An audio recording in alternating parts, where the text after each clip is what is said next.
নমস্কার বন্ধুরা, সুষমা কিচেনে আপনাদের সবাইকে আরও একবার স্বাগত। আশা করছি আপনারা সকলেই খুব ভালো আছেন এবং সুস্থ আছেন। চলে এসেছি আরও একটি দারুণ স্বাদের রেসিপি নিয়ে।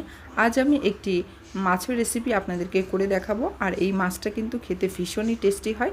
আর এই মাছ হলো পাকাল মাছ বা বাম মাছ। অনেকে এই মাছটাকে পাকাল মাছ বলে থাকেন, অনেকে বাম মাছ বা অনেকে বাইম মাছও বলে থাকেন।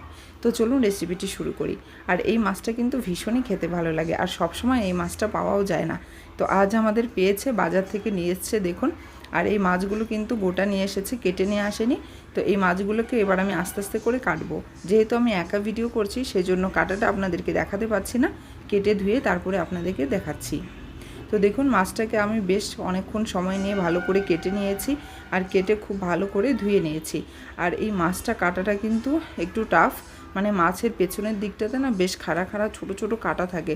ওই কাটাগুলোকে খুব ভালো করে ফেলে নিতে হয়। এই যে দেখতে পাচ্ছেন, এখানে আমি কাটাগুলোকে একদম মানে মাছের চামড়াটা সহ কেটে নিয়েছি, তা না হলে কিন্তু কাটাগুলো ভালো করে কাটা যায় না।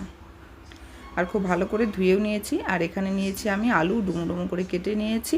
আর মশলার মধ্যে আছে পেঁয়াজ কুচি, টমেটো কুচি, রসুন, আদা আর লঙ্কা। এখানে আমি লাল লঙ্কাগুলো ব্যবহার করেছি। কাঁচা লঙ্কার মধ্যে যে লাল লঙ্কা থাকে সেগুলো। আমি এখানে কোনো শুকনো লঙ্কার ব্যবহার করিনি। আর এখানে রসুন, আদা আর লঙ্কাটা আমি একসাথে করে পেস্ট করে নেব। আর এই মাছগুলো আমি নিয়েছি নুন, হলুদ আর ধনে গুঁড়ো দিয়ে ভালো করে মেখে নিয়েছি। এবারে আমি রান্না করব। প্রথমে আমি কড়াই বসিয়ে দিয়েছি আর গ্যাসটা অন করে দিয়েছি।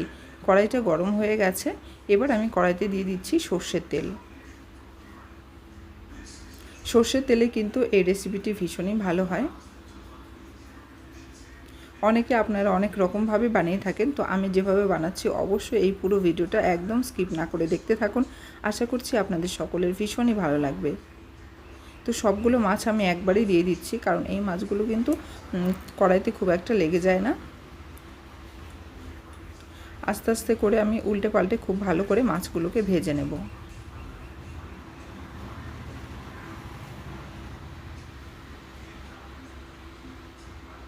আর এই মাছের রেসিপিটা কিন্তু একটুখানি ঝাল ঝাল খেতেই ভালো লাগে।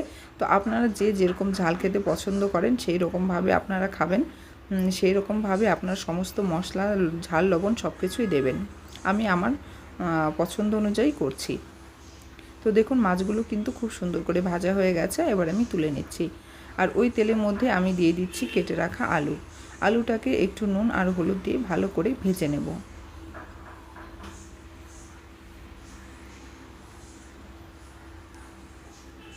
আপনারা চাইলে আলু নাও দিতে পারেন, কিন্তু আমি আলুটা দিচ্ছি তার কারণ আমি একটুখানি ঝোল ঝোল করব। তবে ঝোলটা খুব বেশি পাতলা হবে না, মিডিয়াম করব। তো আলুটা আমার ভাজা হয়ে গেছে। এবার এই কড়াইতে আমি আরও কিছুটা তেল দিয়ে দেব।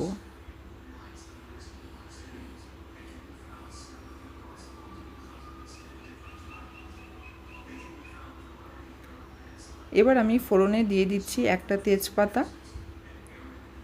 সেই সাথে দিয়ে দিচ্ছি জিরে। জিরে তেজপাতাটা যখন একটু লাল লাল হয়ে গেছে তখন আমি দিয়ে দিচ্ছি পেঁয়াজ কুচি। পেঁয়াজটাকে হালকা একটুখানি লাল লাল করে ভেজে নেব।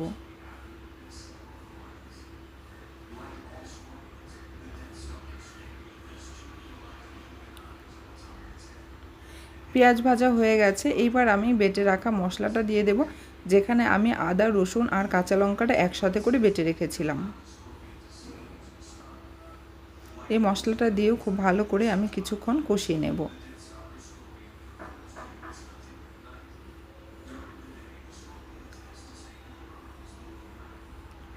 বেশ কিছুক্ষণ আমি কষিয়ে নিয়েছি। এবারে আমি দিয়ে দিচ্ছি টমেটো কুচি।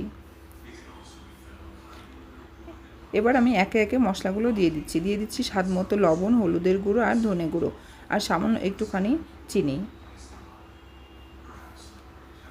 এইবার মশলা ধোয়ার জল দিয়ে ভালো করে মশলাটাকে একটুখানি কষিয়ে নেব।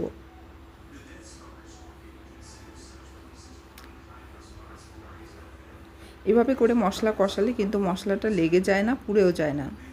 আস্তে আস্তে বেশ খানিকক্ষণ ধরে আমি এই মশলাটাকে ভালো করে কষিয়ে নিচ্ছি। তো তার জন্য আমি সামান্য একটুখানি ঢাকা দিয়ে দিচ্ছি, যাতে মশলাটা খুব সুন্দর করে কষেও যায় আর টমেটো আছে সমস্ত কিছু যেন একসাথে একেবারে গলে যায়। তো দেখুন ঢাকা খুলে দিয়েছি প্রায় 5 মিনিট পর, আর ততক্ষণে আমার সমস্ত মশলা কিন্তু খুব সুন্দর মজে গেছে, টমেটোটাও কিন্তু একদম গলে গেছে। এবার আমি আরও কিছুক্ষণ ভালো করে কষিয়ে নেব।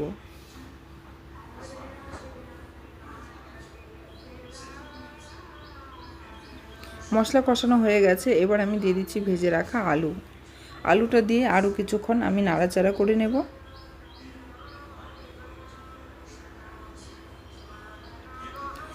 এবার আমি দিয়ে দিচ্ছি জল। আলুটা খুব ভালো করে মশলার সাথে কষানো হয়ে গেছে, এবার আমি জল দিয়ে দিচ্ছি।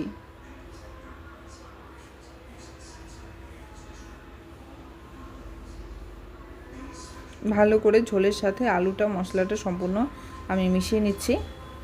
এবার আমি ঝোলটাকে ফুটতে দেব হাই ফ্লেমে প্রায় 5 মিনিট মতো। দেখুন আস্তে আস্তে ঝোলটা কিন্তু ফুটে গেছে। এভাবে করে 5 মিনিট মতো হাই ফ্লেমে আমি ফুটিয়ে নিয়েছি।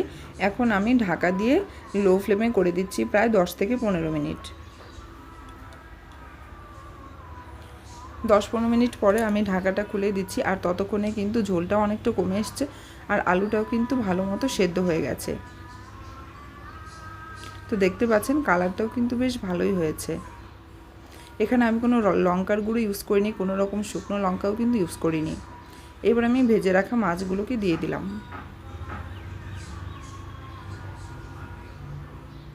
মাছগুলো দিয়ে আবারও আমি হাই ফ্লেমে 10 মিনিট মতো ভালো করে ফুটিয়ে নেব। এই পর্যায়ে আমি দিয়ে দিচ্ছি একটা ভাজা মশলা। এখানে জিরে, ধনে, মরিচ, শুকনো লঙ্কা, তেজপাতা সব কিছু একসাথে শুকনো খোলায় ভেজে গুঁড়ো করা আছে।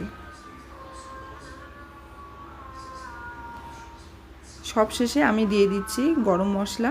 এখানে গোটা গরম মশলা আমি শিলনোড়ায় বেটে দিয়ে দিচ্ছি। এখানে আছে এলাচ, দারচিনি, লবঙ্গ আর গোলমরিচ। তো দেখতে পাচ্ছেন আমার রেসিপিটি কিন্তু একদম রেডি হয়ে গেছে, আর ঝোলটাও কিন্তু অনেকটা কমে এসেছে, একটু বেশ মাখো মাখো টাইপেরই হয়েছে, খুব বেশি ঝোল হয়নি। আর এই সময় অবশ্যই আমি লবণটাও চেক করে নিয়েছি, একদম ঠিক আছে। তো আমি গ্যাস অফ করে নামিয়ে নিচ্ছি। আপনাদের আমার আজকের রেসিপি যদি ভালো লেগে থাকে অবশ্যই কিন্তু একটু লাইক করবেন, কমেন্ট করে জানাবেন কেমন হয়েছে, এবং অবশ্যই আমার এই ছোট্ট চ্যানেলটি সাবস্ক্রাইব করে আমার পাশে থাকবেন।